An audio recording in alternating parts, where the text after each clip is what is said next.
హైదరాబాద్ స్థానిక సంస్థల ఎమ్మెల్సీ అభ్యర్థిగా పోటీ చేస్తున్నటువంటి గౌతమ్ రావు గారు, కిసాన్ మోర్చా కేరళ రాష్ట్ర ఇన్ఛార్జ్ గోలి మధుసూదన్ రెడ్డి గారు, మేడ్చల్ జిల్లా మాజీ అధ్యక్షులు విక్రమ్ రెడ్డి గారు, నేను రాణి రుద్రమ రాష్ట్ర అధికార ప్రతినిధి పాల్గొంటున్నాము. ఇప్పుడు ఈటల రాజేందర్ గారు ఈ ప్రెస్ కాన్ఫరెన్స్ తీసుకుంటారు. వారికన్నా ముందు హైదరాబాద్ ఎమ్మెల్సీ ఎన్నికల్లో స్థానిక సంస్థల అభ్యర్థిగా పోటీ చేస్తున్నటువంటి గౌతమ్ రావు గారు మాట్లాడతారు.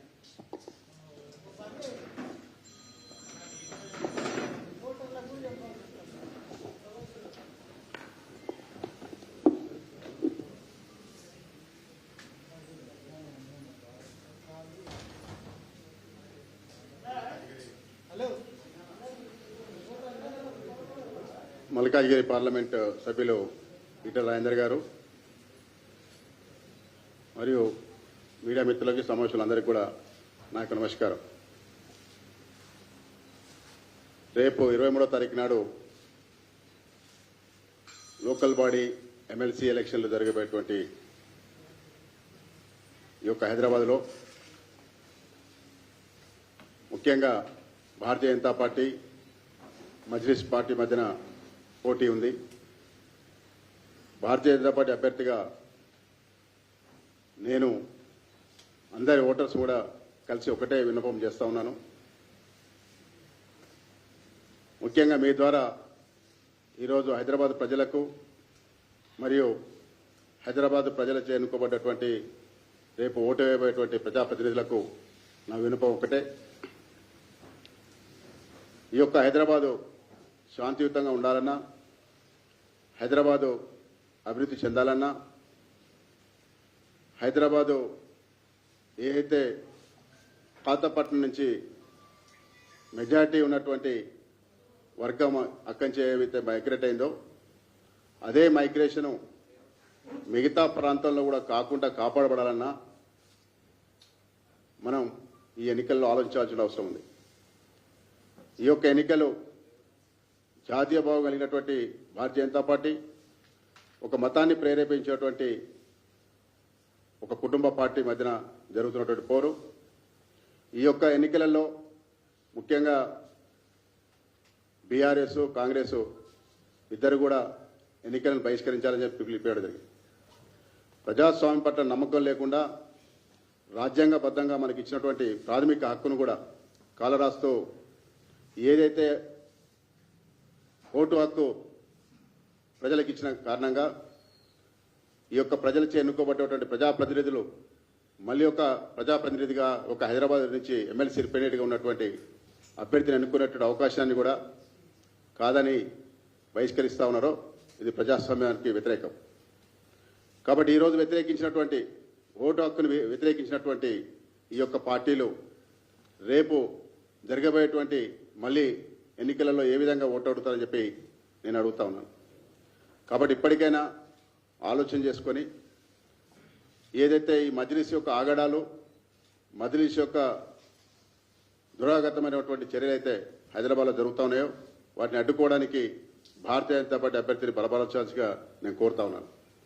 ముఖ్యంగా ఏదైతే రేపు జరగబోయేటువంటి ఎన్నికలలో ఓటు వేసేటువంటి ప్రజాప్రతినిధులు ఉన్నారో ఒక్కసారి మీ ప్రాంతంలో ఉన్నటువంటి ప్రజలను తోని మాట్లాడి ఈ ఓటు హక్కు రావాలని చెప్పి నేను కోరుతా ఉన్నాను. ఈరోజు చాలామంది ప్రజలు కోరుకుంటా ఉన్నారు మజ్లిస్ను అడ్డుకట్ట వేయాలని.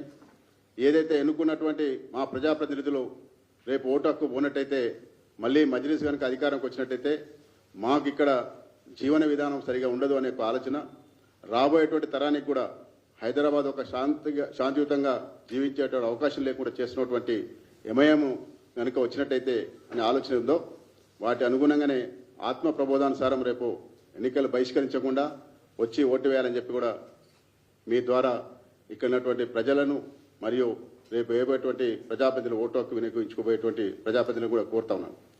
అందరికీ నమస్కారం.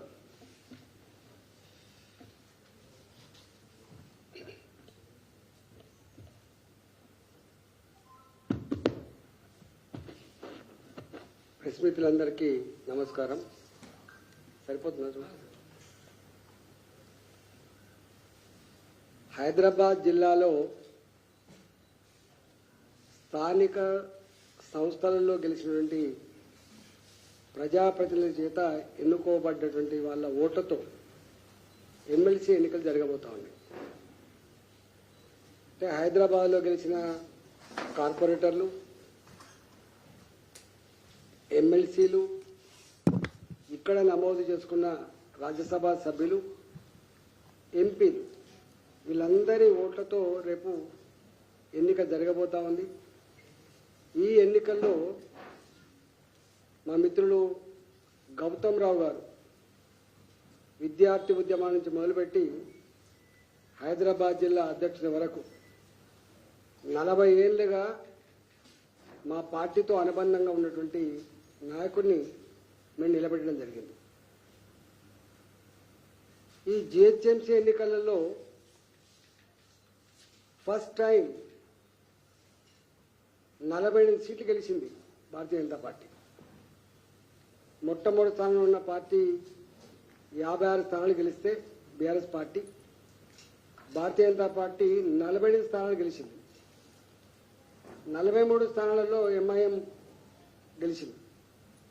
అంటే ఆనాడు ఎంఐఎం బీఆర్ఎస్ పార్టీ లోపాయికారి ఒప్పందం చేసుకొని అనేక రకాల దౌర్జన్యాలకు పాల్పడి అక్కడక్కడ గెలిచిన మా అభ్యర్థులని ప్రలోభ పెట్టడం కావచ్చు, దబాయింపుల ద్వారా కావచ్చు, అక్రమాల ద్వారా కావచ్చు, వాళ్ళు అక్రమంగా ఎన్నికైనా డిక్లేర్ కూడా చేసుకున్నారు.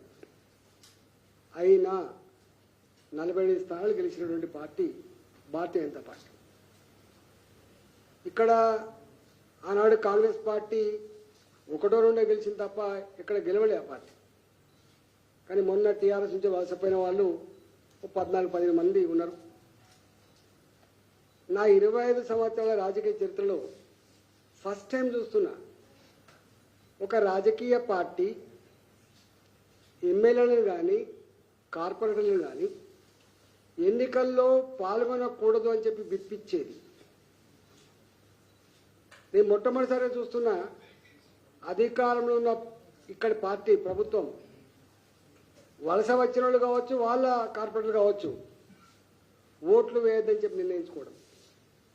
అంటే అర్థం ఏంటంటే భారతీయ జనతా పార్టీని ఎదగనీయద్దు, గెలవనీయద్దు అనేటువంటి మూల సూత్రం బీఆర్ఎస్ పార్టీకి ఉన్నది, కాంగ్రెస్ పార్టీకి ఉన్నది, ఎంఐఎం పార్టీ కూడా ఉన్నది.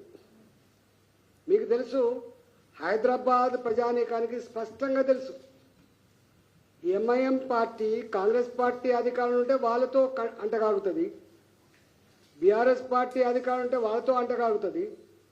నేను స్వయంగా బీఆర్ఎస్ పార్టీలో ఉన్నప్పుడు చూసేది, బీఆర్ఎస్ పార్టీలో ఉన్నటువంటి మంత్రులు చెప్పిన దానికంటే కూడా అసదుద్దీన్ ఓవైసీ గారు చెప్పిన పనికి ఎక్కువ విలువ ఉంటుందని చెప్పి చర్చలు జరిగేది. ఎందుకంటే పనులు కావాలంటే దరుసలాం పోవాలి, అక్కడ వాళ్ళకి దరఖాస్తు ఇచ్చుకోవాలనేటువంటి చర్చ జరిగేది. వీళ్ళు ఏం సీక్రెట్ లేదు.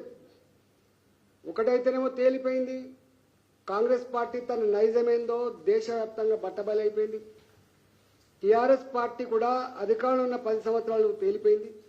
దానికి కొనసాగింపే ఇవాళ బీఆర్ఎస్ పార్టీ మీరు ఓట్లు వేయొద్దు అని చెప్పి విప్పించేటువంటి నీచమైనటువంటి అప్రజాస్వామికమైన పద్ధతికి ఒడిగట్టింది బీఆర్ఎస్ పార్టీ.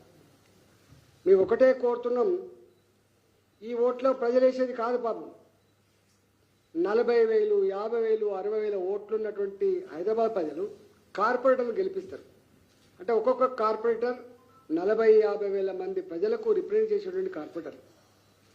ఇట్లాంటి అప్రజాస్వామికమైన నిర్ణయాన్ని మీరు సపోర్ట్ చేస్తారా? మీ అంతరాత్మ ప్రబోధం ప్రకారం ఆలోచించుకోమని చెప్పి కోరుతా ఉన్నా. మీరు నిత్యం చూస్తూ ఉన్నారు, ఇవాళ గతానికి ఇప్పటికి ఎంత చేంజ్ వచ్చిందో. 2014 మోడీ గారు ఈ దేశానికి ప్రధానమంత్రి కాకముందు హైదరాబాద్లో ఒక గోకుల్ చాట్, బాంబు పేలుళ్ళు, ఒక లుంబిని పార్క్, దిల్సుఖ్నగర్ చౌరస్తా, దిల్సుఖ్నగర్ పక్కకే ఉన్న సాయిబాబా మందిరంలో తెగిపడ్డ కంటాలు, చిందిన రక్తం, ఇప్పటికీ కళ్ళు కోల్పోయి అవయవాలు కోల్పోయి జీవోత్సవ వల్ల 20 ఏళ్ళుగా 30 ఏళ్ళుగా జీవిస్తున్నటువంటి వాళ్ళని మనం చూస్తూ ఉన్నాం. మొన్ననే హైదరాబాద్ అమాయక ప్రజల ప్రాణాలను తీసి రక్తాన్ని కళ్ళచూసిన దుర్మార్గులకి ఇవాళ ఎన్ఐఏ, ఆనాడు ఎన్ఐఏ కోర్టు ఎట్లయితే శిక్ష వేసిందో ఇవాళ హైకోర్టు కూడా అదే శిక్షను ఖరారు చేసిందంటే మనం అర్థం చేసుకోవాలి. అంటే హైదరాబాద్ ప్రశాంతంగా ఉండాలంటే ఇది ఒక ఇక్కడికే పరిమితం కాలే. ఈ టెర్రరిస్టులు దేశవ్యాప్తంగా ఎట్లా పెట్టరేగిపోయిండ్రు, ఎట్లా హింసకు పాల్పడరు, ఎంత భరతమాత ముద్దుబిడ్డల ప్రాణాలు తీసిన మనకు తెలుస్తూ ఉంది. కాబట్టి ఆ చరిత్ర మన కళ్ళ ముందు ఉంది. కాబట్టి ఇవాళ నేను ఒకటే అడుగుతున్నా, మీరందరూ విజ్ఞులు కాబట్టి, అపారమైన అనుభవం ఉన్నవాళ్ళు కాబట్టి, మీరు ప్రజల చేత ఎన్నుకోబడ్డ వాళ్ళు కాబట్టి, నిత్యం ప్రజల మధ్యలో ఉండేవాళ్ళు కాబట్టి, మీ అంతరాత్మ సాక్షిగా ఈ హైదరాబాద్ నగరం ప్రశాంతంగా ఉండాలంటే, రక్తం చెందకుండా ఉండాలంటే, బాంబుల మూతలు లేకుండా ఉండాలంటే, వలసలు లేకుండా ఉండాలంటే, గుండాయిజం లేకుండా ఉండాలంటే భారతీయ జనతా పార్టీ అభ్యర్థి గౌతమ్ రావు గారికి ఓటేయమని చెప్పి నేను కోరుతా ఉన్నా. రెండవది, చాలామందికి అర్థం కాని విషయం ఏంటంటే, ఒకప్పుడు కేవలం కేంద్ర ప్రభుత్వ పరంగా నిధులు వస్తే సెంట్రల్లీ స్పాన్సర్డ్ స్కీమ్స్ కోసం మాత్రమే వచ్చేది. అది పిఎంజేఎస్వై రోడ్లు కావచ్చు, అర్బన్లో పర్ క్యాపిటా ఇన్కమ్ కావచ్చు, రూరల్ ఏరియాలో పర్ క్యాపిటా ఇన్కమ్ కావచ్చు, సెంట్రల్ రోడ్ ఫండ్ నిధులు కావచ్చు, జాతీయ రహదారులు కావచ్చు, ఎన్ఆర్హెచ్ఎం మెడికల్ కోసం వచ్చే డబ్బులు కావచ్చు, ఇట్లాంటివి ఉంటుంది. కానీ మోడీ గారు వచ్చిన తర్వాత నగరాలు వేగంగా విస్తరిస్తూ ఉన్నాయి. రాష్ట్రాలు ఆ విస్తరణకు అనుగుణంగా, పెరుగుదలకు అనుగుణంగా సౌకర్యాలు కల్పించలేకపోతున్నారు, కష్టమవుతుందని చెప్పి భావించి మొట్టమొదటిసారిగా స్మార్ట్ సిటీల పేరిట, అమృత నగరాల పేరిట ఇవాళ నేరుగా డబ్బులు ఇచ్చి నగరాలను అభివృద్ధి చేసినటువంటి ప్రభుత్వం మోడీ గారి ప్రభుత్వం అవునా కదా నేను గుర్తు చేయదలుచుకున్నాం. ఇక్కడ ఫేజ్ 1 కింద తెలంగాణలో 12 మున్సిపల్ కార్పొరేషన్ ఉంటే 66 ప్రాజెక్టులకు గాను 833 కోట్లు శాంక్షన్ చేసింది. అట్లనే ఇక్కడ రెండో ఫేజ్ కింద 2870 కోట్ల రూపాయలు కేంద్ర ప్రభుత్వం నేరుగా నిధులు ఇచ్చింది. ఇవాళ చాలామందికి హైదరాబాద్లో ఈ డెవలప్మెంట్ అంతా ఆనాడు బీఆర్ఎస్ పార్టీ చేసింది అని చెప్పి సంబరపడతాను, కానీ తప్పు అదంతా. మీరు ఆరాం గారు చౌరస్తా ఉంది, ఆరాం గారు చౌరస్తాలో అక్కడ ఉన్నటువంటి ఫ్లైఓవర్లు కావచ్చు, అండర్ పాస్లు కావచ్చు, ఇవాళ ట్రాఫిక్ ఇబ్బందులు లేకుండా అటువైపు నడిచేటువంటి అన్ని ఫ్లైఓవర్లకి నిధులిచ్చింది కేంద్ర ప్రభుత్వం మాత్రమే. అట్లనే ఇవాళ ఉప్పల్లో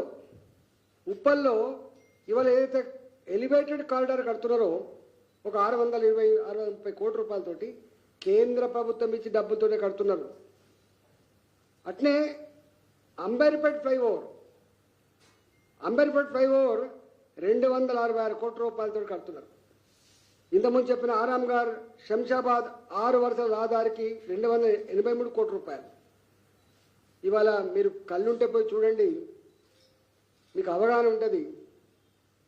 చెర్లపల్లి రైల్వే స్టేషన్ హైదరాబాద్ 430 కోట్లు, సికింద్రాబాద్ రైల్వే స్టేషన్ 720 కోట్ల రూపాయలు, కాచిగూడ రైల్వే స్టేషన్ 450 కోట్ల రూపాయలు, నాంపల్లి రైల్వే స్టేషన్ 350 కోట్ల రూపాయలు. ఇవి కాకుండా ఇవాళ మీకు కొంపల్లి వైపు కట్టేటువంటి ఫ్లైఓవర్లు దాదాపు 900 కోట్లు 1000 కోట్లు, కొంపల్లి వైపు మేడ్చల్ వైపు కట్టేటువంటి ఫ్లైఓవర్లు కావచ్చు. ఇవాళ ఎల్బీ నగర్ సైడ్ ఉన్నటువంటి ఫ్లైఓవర్లు కావచ్చు, అడొక 600 కోట్లు 700 కోట్లు. అంటే కొన్ని వేల కోట్ల రూపాయలతో ఇవాళ ఆరాం గారు చౌరస్తా అయినా, ఉప్పల్ ఎలివేటెడ్ కారిడార్ అయినా, కొంపల్లి ఎలివేటెడ్ కారిడార్ అయినా, ఇవాళ ఎల్బీ నగర్ సైడ్ కట్టే ఎలివేటెడ్ కారిడార్ అయినా, ఇవన్నీ కూడా కేంద్ర ప్రభుత్వ నిధులతో వస్తేనే ఇక్కడ నడుస్తాను తప్ప లేకపోతే ఇక్కడ ఏమి లేదు, చిప్పచేతికి వచ్చింది.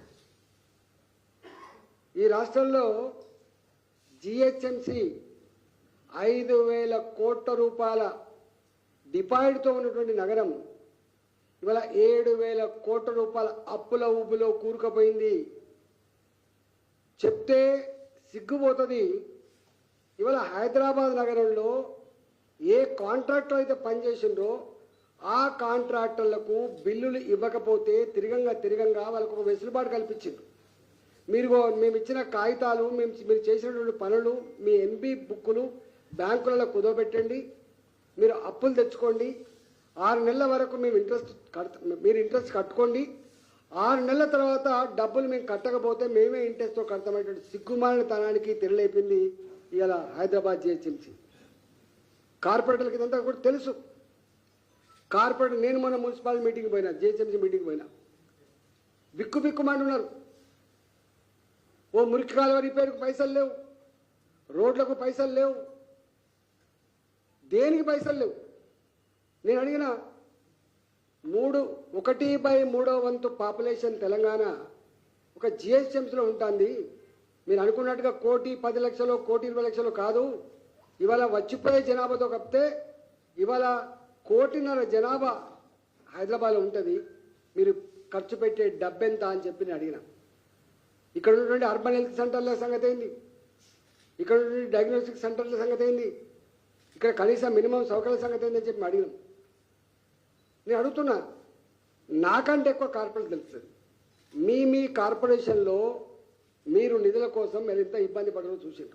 మొన్న మేము పోయి గొడవ పెట్టంగా మొన్న ఒక 300 కోట్ల రూపాయలు విడుదల చేస్తే కొంచెం ఏదైనా ఇంపార్టెంట్ పనులు చేసుకునే పరిస్థితి వచ్చింది. నేను ఒకటే ఇవాళ హైదరాబాద్ ప్రజలకు విజ్ఞప్తి చేస్తున్నా, తద్వారా కార్పొరేట్లకు విజ్ఞప్తి చేస్తున్నా. వీళ్ళ ముఖాలకు వీళ్ళు ఎట్లుంటారంటే ఈ ఎంఎంటీఎస్ ఉన్నది. ఎంఎంటీఎస్లో ఫేజ్ 1 రాష్ట్ర ప్రభుత్వ వాటా ఉంటుంది, కేంద్ర ప్రభుత్వ వాటా ఉంటుంది. రాష్ట్ర ప్రభుత్వం తన వాటా ఇవ్వకపోతే పూర్తిగా డబ్బులు 553 కోట్ల రూపాయలు ఫేజ్ 1 కింద కేంద్ర ప్రభుత్వమే ఖర్చు పెట్టి చేసింది. ఫేజ్ 2 కింద ఇవాళ 600 కోట్ల రూపాయలతో మీకు యాదాద్రి వరకు విస్తరించే పని చేస్తుంది. ఇవన్నీ మీకు కనపడతలేవు, 100 కోట్లు ఇవి. ఇవాళ వాళ్ళు అంటారు 8 మంది పార్లమెంట్ సభ్యులు గెలిపిస్తే మీరు ఏం తెచ్చినా చెప్పి. నేను లిస్టు పంపిస్తా మీకు, ఒక 50 పనుల లిస్టు పంపిస్తా. ఈఎస్ఐ హాస్పిటల్ 1,450 కోట్ల రూపాయలు ఖర్చు పెట్టబడ్డది.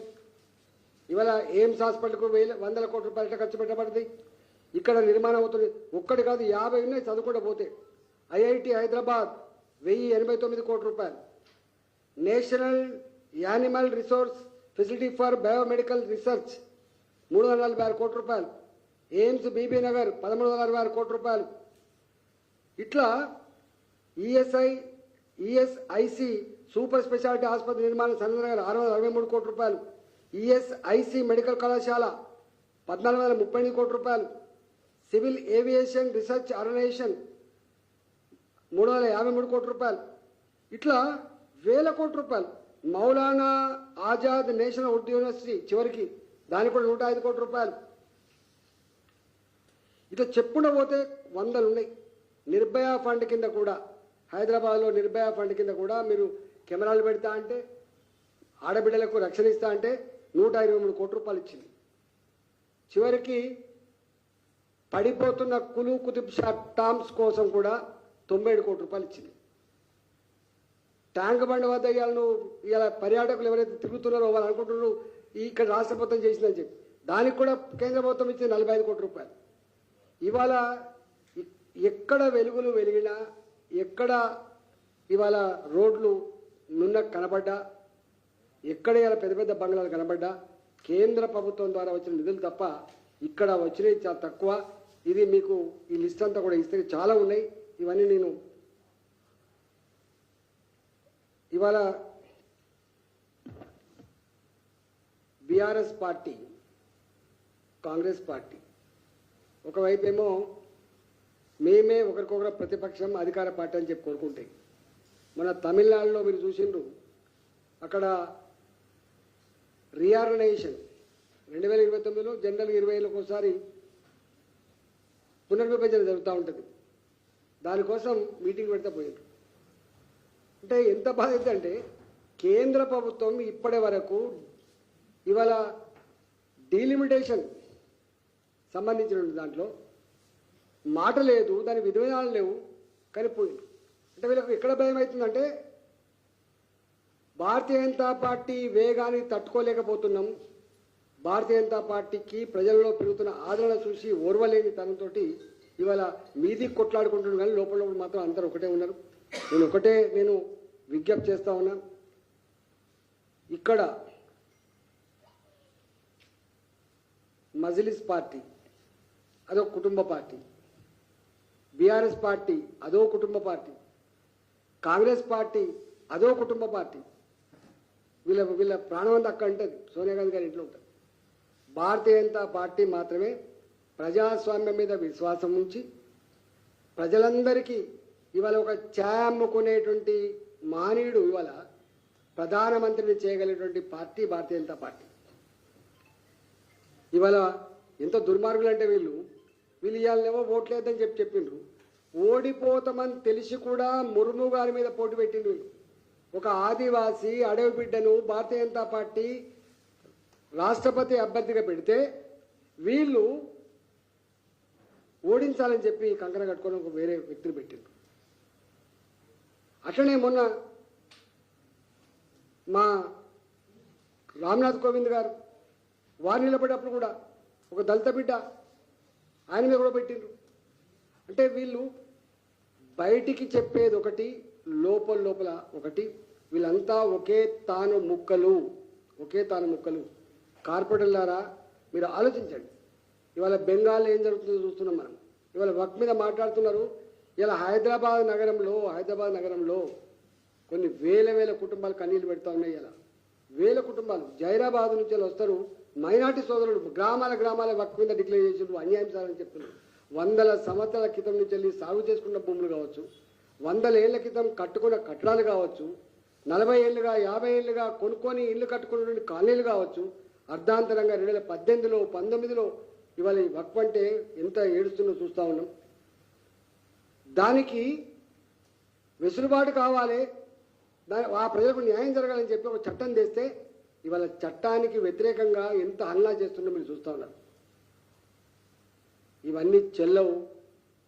తాటాకు సప్పులకు భయపడేది కాదు భారతీయ జనతా పార్టీ. గుర్తుపెట్టుకో, భారతీయ జనతా పార్టీ ఫిలాసఫీ దేశ హితాన్ని కాంక్షించేది. మాకు ఎంపీలు లేనప్పుడే 1980లో 1 నేషన్ 1 ఎలక్షన్ ప్రపోజ్ చేసామంటే అర్థం చేసుకోండి మా కమిట్మెంట్ ఏంటో.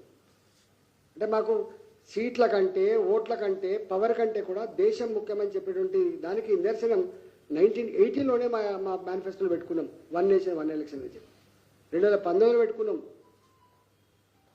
2023-24 పెట్టుకున్నాం. అందువల్ల నేను ఒకటే కార్పొరేటర్లకు విజ్ఞప్తి చేస్తున్నా, మీరందరూ విజ్ఞులు. గత ప్రభుత్వం ఏం చేసింది, ఈ ప్రభుత్వం ఏం చేస్తుంది మీరు చూస్తూ ఉన్నారు. కాబట్టి చూస్తా బొందల పడకుండా బాధ్యత కలిగి ఉన్నాం. కాబట్టి ప్రజలు మీ మీద నమ్మకం ఉంచి విశ్వాసం ఉంచి ఓట్లేసింది. కాబట్టి మీ ఓటు వృధా చేయకుండా, మళ్ళీ సాయిబాబా బాంబ్ బ్లాస్టులు లేకుండా, దిల్సుఖ్నగర్ బాంబ్ బ్లాస్టులు లేకుండా, గోకుల్ చాట్ ఎగిసిపడ్డ మాంసం ముద్దలు లేకుండా ఈ నగరాన్ని ప్రశాంతంగా ఉంచాలంటే మీరు గౌతమ్ రావు గారిని భారతీయ జనతా పార్టీకి ఓటేసి ఈ దేశ ఐక్యతని, దేశ సమగ్రతని, దేశం యొక్క ఆడబిడ్డల్ని కాపాడని చెప్పి నేను విజ్ఞప్తి చేస్తున్నాను.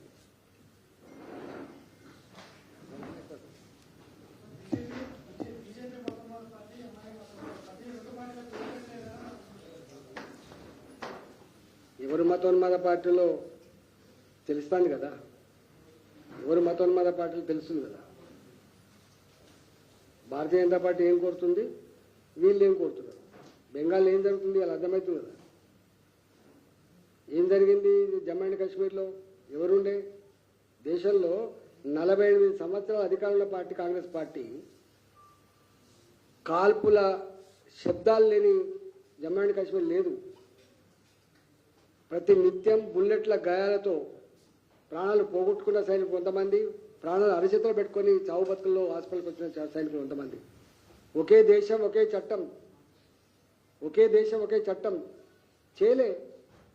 ఇవాళ భారతీయ జనతా పార్టీ వచ్చినాకనే 370 ఆర్టికల్ స్క్రాప్ చేసేసి జమ్మూ అండ్ కాశ్మీర్ భారత్లో భాగమని చెప్పి కొడుక కన్నెత్తి కూడా చూద్దని చెప్పి ఇవాళ భారత్ ఎట్లా అభివృద్ధి చెందుతా ఉందో జమ్మూ అండ్ కాశ్మీర్ అట్లా అభివృద్ధి చెందుతా ఉంది. ఇది భారతీయ జనతా పార్టీ కోరుకునేది.